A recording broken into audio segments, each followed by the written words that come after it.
صوروا معايا لحظة تاريخية في المغرب. كان كلشي كيتسنى انطلاق كأس الأمم الإفريقية 2015، لكن الفرحة ما كملاتش. كان دار واحد الوباء اللي سميتو وباء إيبولا، وهذا اللي خلى المغرب يتخلى عن تنظيم كأس الأمم الإفريقية 2015. وبعد مرور 9 سنوات باش غنعاودو نفس السيناريو مع جدار القردة في كأس الأمم الإفريقية اللي غيتنظم 2025 في المغرب. هادشي اللي غنعرفو في هذا الفيديو. جدار القردة ظهر لأول مرة في جمهورية الكونغو الديمقراطية في الستينات. هو مرض نادر ولكن خطير بزاف. ولكن شنو اللي غيخلي هذا الوباء ما يأثرش على كأس الأمم الإفريقية 2025 في المغرب؟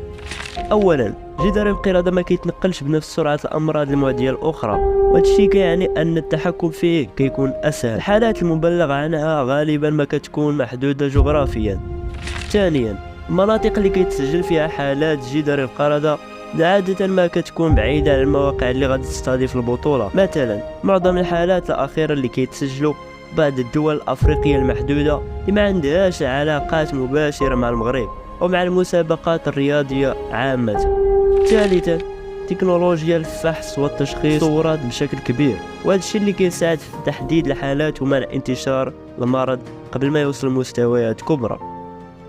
ورابعا، المعطيات السابقة كتشير إلى أن جدار القردة ما كيتسببش وباء عالمي بشكل متكرر، مما يعني أن احتمال تأثير على كأس الأمم الإفريقية قليل بزاف.